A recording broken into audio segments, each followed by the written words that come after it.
Okay, here we are, day 11. We're picking up right where we left off. I was talking to you guys about this trim, the screw cover trim right here, and this finally came in from Amazon, so I am installing this first. So if you see right there, I kind of tucked it under, put a screw in, and then started the process of basically feeding it into that channel that's right there. It does kind of look like, I don't know, a U, and so the tab goes in, you bend it on one side, and then the whole thing pretty much just slides down. I know I make this look easy, but I can promise you that I have put in thousands of feet of this stuff, and that's the only reason why I make it look super easy. Now, I do have this linked to my Amazon storefront. I think a 100-foot roll is like $17. I think that's how much I paid for it yesterday. But this is really important. Y'all, please don't skip this step because it really, really does help with that water intrusion. And it also makes it look a whole lot nicer and cleaner. So just spend the $17 and put this on. Also, a little tip, if it's cold outside, hit it with a little heat gun and it makes it a whole lot easier to go in. But it's pretty warm here, so I didn't have to do that. So next I'm going to install these top rails right here, and what I'm doing is I'm scraping off all the old butyl tape on the back. I'm also cleaning out this channel where the awning was because it has a bunch of like crap in it and it was just gross. So I'll tell you right now, it's a whole lot easier to clean this while it is down here than clean it while it is up on the camper. So now is your time.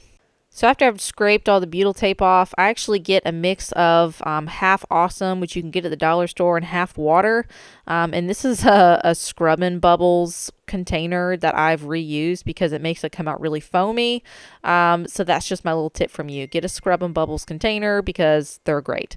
Anyway, just put it on there, wait like a minute or so, and then get a scrub brush and you can see how well this Awesome actually cleans it. Love this stuff. You just got to make sure to dilute it and not leave it on too long because it will eat the paint away. So keep that in mind. And here I am just rinsing it. As you see, I mean, it makes it so clean and I love it. It's great. Now here I am coming in hot with the butyl tape. Y'all know I like my butyl tape, so go ahead and put butyl tape all along this rail right here. I have the left side and the right side right there, so I'm starting with the side where the slide is. And basically, if you see right there, I kind of cut the corner. That way that roof skin will fall flat. And then I start with one side, and I don't know if you've watched my other videos, but I actually made a mark where this trim is supposed to go, and I just matched up one side with the mark, put one screw in, and then I went all the way over to the end of the camper and then put a screw in over there. So that's just my easy way to know exactly where this thing goes and to get it lined back up in the spot that it was before. Now, once I have both sides tacked in and I know it's not going anywhere, what I'm going to do is just start kind of from one side and work my way down. And when I do that, I'm going to pull the skin. I'm going to pull the bottom part down to make sure it's tight before I put that screw in. Because what I don't want is a little gap or I guess loose skin right there on the corner. So I want it to be nice and tight. So that's why you'll see me pulling down the bottom of the skin right there and then running the screws in.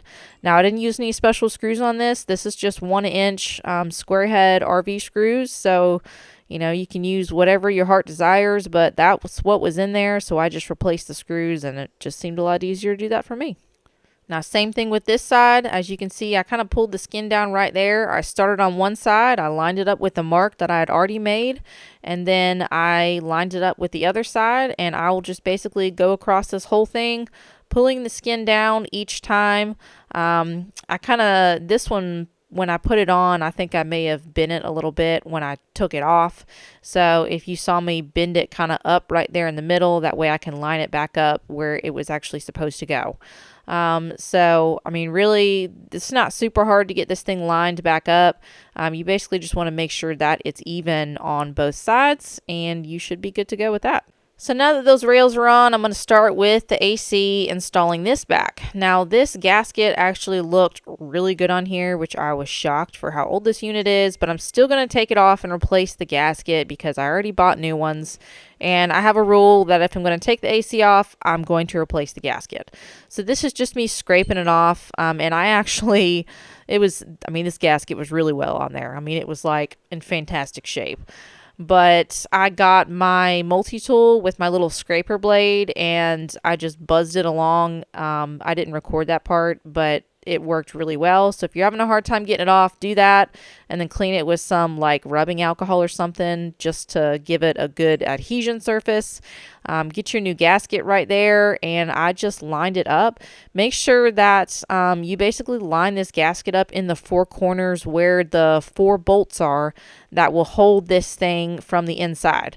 So don't cover those bolt holes because you will absolutely need them. So line them up right where the bolt holes are, put the bottom piece on, and then I'm finally time to move this thing off of this foam. This foam has been sitting here for like 4 days, so it's time for it to go. I will carefully scooch this thing off, move the foam board down, and it's time for me to open this hole up. So I just used just a box knife right there. And I tacked this thing down with my 16 gauge nailer. This is aluminum, that's why I'm using the 16 gauge and not just a normal staple gun like I would if it was wood. Ideally, I should have used staples for this, but I don't have a 16 gauge stapler. I just have a 16 gauge nailer, so that's why I'm doing that. Next, I can kind of scoot this AC unit over and line it up to where I think it's supposed to be lined up in the hole.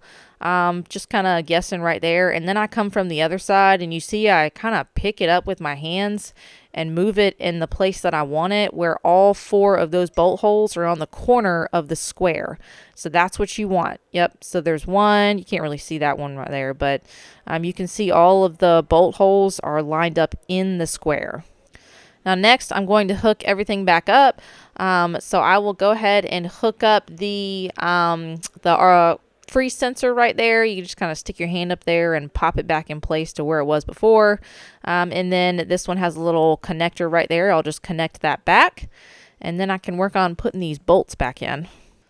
Now this is totally optional, but I like to do this. This is a little bit of oil that I put on the end of these bolts because I have had them seize up on me, and I just feel like they just drive in a whole lot better when there's a little bit of oil on them. So I always hand screw these in first, a couple threads, because I don't want to strip the threads in them, obviously. So hand screw all 4 of these in, and then this time my drill is not on the roof, so I can get my drill and kind of run these in. I start with one side, go to the opposite corner, and then after that, the plate's pretty much pulled up. I can run the rest of these in. Now you want to make this tight enough to where it compresses that gasket on the roof. Not super, super tight, but enough to compress the gasket. It was loose before, and I could pretty much hand turn off the bolts, so it needs to be tight enough to compress the gasket on the roof. So now that the AC unit's on, I can move on to the rest of my vents. So same thing, I kind of just cut it with a box knife, tacked the extra skin in there, and this is actually, there's no fan on this one. So I'm coming in with my butyl tape on each side. Now I want you to pay attention to how I put this in and the direction of that lid, because there is a specific way that it goes. It needs to go where the lid opens. So when if you accidentally leave it open, basically air will flow over the lid, because if you flip it the other way, air will catch underneath that lid and rip the whole thing off. So make sure you put that on the right way. After you put that butyl tape on, just put it down in the hole and put some screws in it. I'll get to the sealant last because I like to do that after I've already put all the vents in. So for now, we're just going to put the screws in. I like to start on, kind of tack down each side, and then put everything else, all the other screws in after I've tacked down each side, because it tends to pop up sometimes. So that's just why I do that. Now this is another vent in the back, same thing, cut it, tack it down. This one is for the bathroom, and it does actually have a fan in it, but I am not going to worry about the wiring because I can get all that from the inside. So that's a project for another day. Plus my camera keeps overheating because it's hot up here, so I'm not even going to bother with the wiring. If y'all don't know how to do wiring, put something in the comments and I'll tell you how to hook it up because it's super easy. So same thing with this, butyl tape. If you have never used butyl tape, please do, because I have seen so many people who put silicone or something else under this. Please, please, please don't do that. Please always use butyl tape. This is the correct way to do it. Again, face the fan the right direction. That way the air flows over it and won't catch under it. And then just kind of tack it down. You see I did one side, moving to the other side, put one in there, 2 in there, and then I kind of just move all around until all the screws are in. And this camper only has 1 plumbing vent, so I'm going to go ahead and put that in too. I found with these plumbing vents, it's easier to kind of strip the butyl tape off of that backing and kind of just make it circly around it, it just goes a whole lot easier. So butyl tape on the bottom, put the screws in, same thing, super easy for this. There's also a screw in the cap right there that needs to go in, so make sure you get that screw too. All right, last but not least, this is the shower dome. So same thing. I'm just using a different nailer this time because this is wood. This is actually an upholstery stapler, so these work great if it's wood. I do actually have one more vent that I didn't install today, and that's because I don't have it. That is the fridge vent. I have the vent part, but I don't have the cap for it, so I'm not going to install that until I get all the pieces. Now, same thing for this, put the butyl tape on. Now, very important that you do not screw this in too tight because this is plastic. So you want to screw it in just enough to where it's tacked in, because if you screw it too tight, you're actually going to crack the plastic.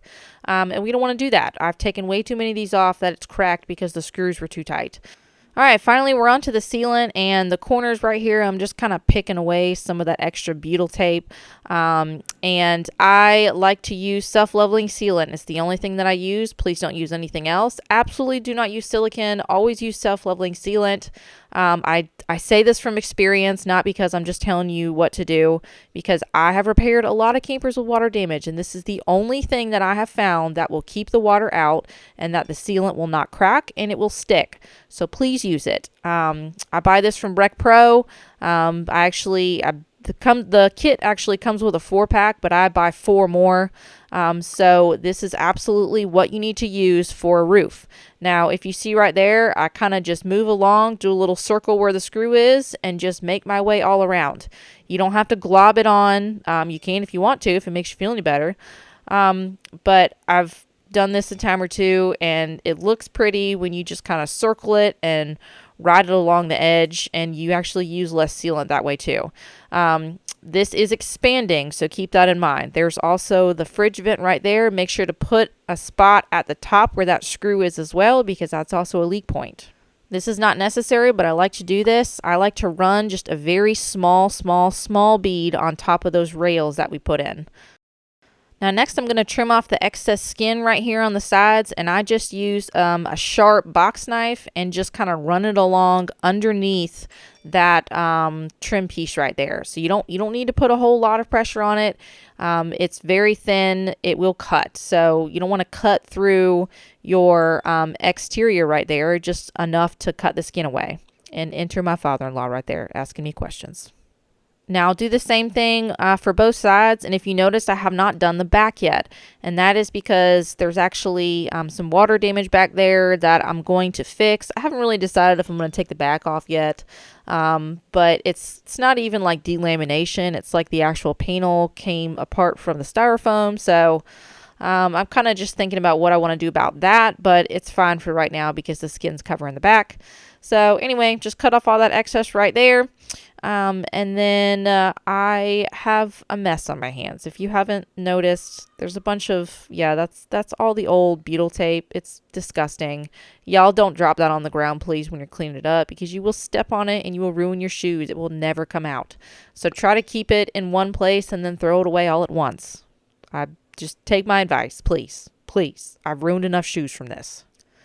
Now, I'm full disclosure, I have a little bit of like ADHD, never been diagnosed with it, but I feel like when I have too much of a mess like this, I can't concentrate on anything else but the mess, and so I have to clean it up. So this is me cleaning up all of the ridiculous mess that I have made, and this is actually the second time I have had to clean up a yard full of mess. But thankfully, my neighbors can't see it, so it's fine. Nobody cares but me, so just... yeah, it's a lot of trash bags full of mess. So if y'all are going to do this, just be prepared to have a lot of trash. Also, when I was cleaning, I found a friend. Look how cute it is. Look at him. I named him Herbert. He's pretty cute.